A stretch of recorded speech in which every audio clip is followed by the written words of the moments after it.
Imagine a donkey standing exactly between a bucket of water and a pile of carrots. Both are within reach. Both look good.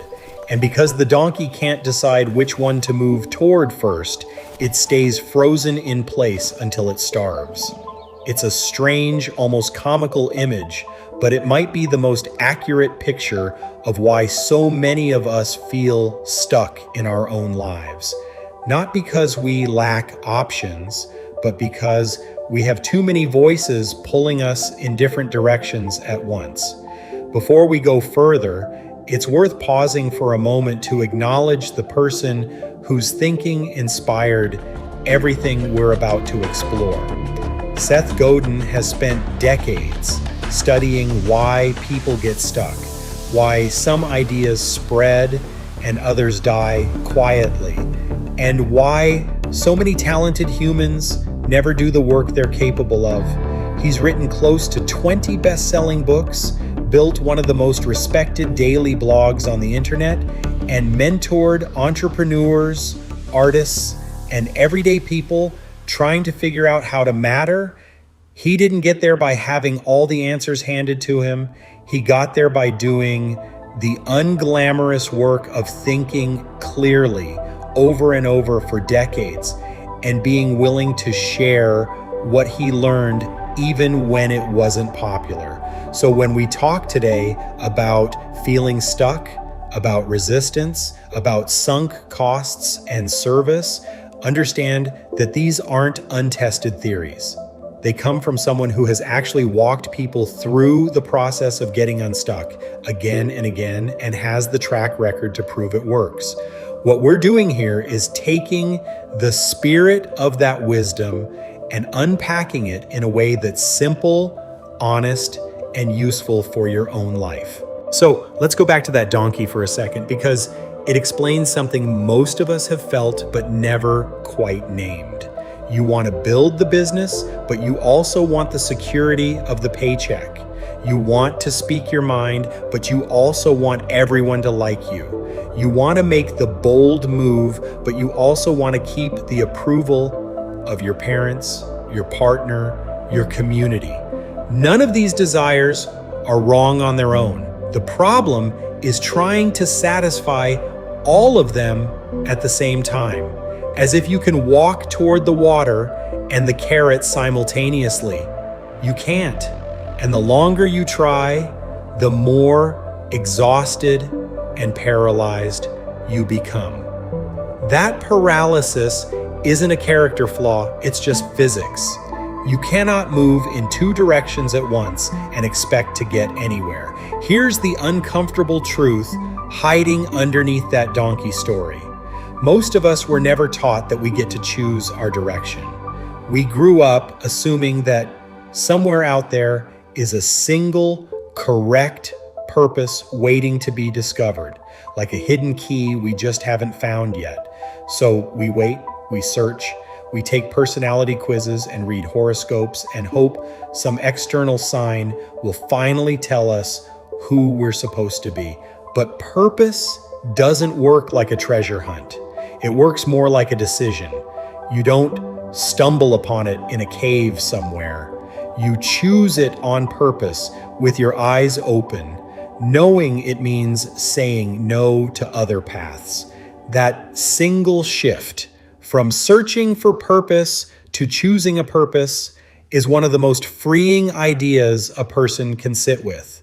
It moves you from being a passenger in your own life to being the one holding the wheel. Of course, choosing isn't the hard part. Sticking with the choice is, because right after you decide to walk toward the water and leave the carrots behind, a very specific, very familiar feeling shows up. It whispers that you're not ready, that you need more experience, more credentials, more permission, that someone smarter or richer or more connected should go first, and you should wait until you're picked. This feeling has a name, and naming it is one of the most powerful things you can do. Call it resistance. The moment you say, oh, this uncomfortable pit in my stomach is resistance, and it shows up whenever I'm about to do something that actually matters, the entire dynamic changes. resistance stops being a stop sign and starts being a signal. It stops feeling like proof you're on the wrong path and starts feeling like proof you're finally on the right one. Because resistance doesn't show up for meaningless tasks. Nobody feels a knot in their stomach before reorganizing a sock drawer. Resistance shows up precisely when you're about to create something, say something, or offer something that requires you to be seen. It's the tax you pay for doing generous, original work. And once you understand that, waiting to be picked stops being a strategy and starts being an excuse, you can finally see clearly enough to drop. Now, even once you've named the resistance and started walking, there's another trap waiting further down the road, and this one is sneakier because it disguises itself as loyalty and responsibility. It's the sunk cost trap. You've already spent 5 years in that career, so you keep going even though it drains you. You've already invested your savings into that business, so you keep pouring more in even as the signs point elsewhere. You've already told everyone you're getting that degree, so you finish it even though your heart left the program 2 years ago. The logic sounds responsible on the surface. Don't quit, don't waste what you've already put in, but it's actually one of the most expensive mistakes a person can make because it treats the past as more valuable than the future. The money is gone either way. The years are spent either way. The only question that actually matters is, what's the smartest use of my time and energy starting right now? And answering that question honestly sometimes means walking away from something you built, something you're proud of, something people expect you to finish. That's not failure, that's clarity. But here's the part people often get wrong about quitting. It isn't really about the external project at all. It's about forgiving the person you used to be.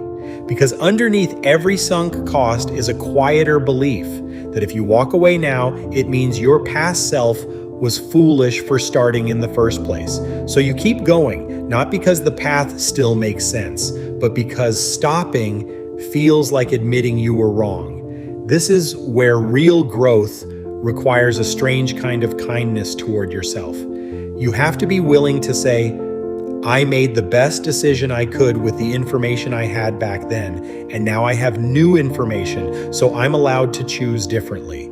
That sentence alone can unlock years of stuck energy. Forgiving your old self isn't about pretending the past didn't happen. It's about refusing to let a decision made by a younger, less informed version of you hold the current version of you hostage. Once you've done that internal work, chosen your direction, named your resistance, forgiven your past choices, there's one more piece that ties everything together, and it might be the simplest of all. It's the question of who you're actually serving. Not everyone, not some vague, faceless audience. One specific kind of person with one specific problem that you are uniquely positioned to help. This applies whether you're an entrepreneur building a company or an employee showing up to a job every day. The moment you try to please everyone, you dilute yourself into nothing memorable. But the moment you get specific, this is who I help, this is the problem I solve for them, this is the change I want to make in their life, everything gets clearer. Your decisions get easier, your work gets sharper. You stop asking, will everyone like this? And start asking, will this actually help the person I'm trying to serve? That single reframe is often the difference between work that blends into the noise and work that genuinely moves people. So if you're feeling stuck right now, caught like that donkey, between two things you can't seem to choose between, here's a way through it. Start by admitting you're allowed to choose. Nobody is going to hand you your purpose on a piece of paper. You get to decide it today, imperfectly, and revise it as you go. Then get honest about resistance. When that pit in your stomach shows up right before you're about to send the email, launch the project, or have the hard conversation, don't read it as a warning to stop. Read it as a sign that you're finally standing at the edge of something that matters. Next, look honestly at what you're holding on to simply because you've already invested in it, and ask whether it still deserves your future, not just your past. If the answer is no, give yourself permission to let go and extend some grace to the version of you that made the original decision. They didn't know what you know now. Nobody does until they do. And finally, get specific about who you're serving. Not everyone, someone, a real person with a real problem that you can actually help today. Because in the end, that might be the most practical question to carry with you when things feel heavy or uncertain.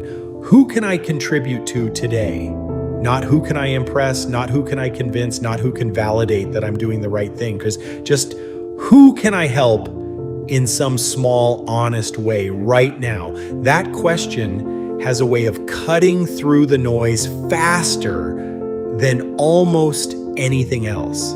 It pulls you out of your own head and back into the world where the water and the carrots stop mattering quite so much because you finally started walking. You're not alone in feeling stuck. Almost everyone standing between their own version of water and carrots has felt exactly what you're feeling. The difference between staying frozen and moving forward usually isn't more information or more time. It's the willingness to choose, to name what's holding you back, to forgive what came before, and to focus on one person you can genuinely help today. That's not a grand, complicated formula. It's just a direction. And once you're facing it, all you have to do is take the next step.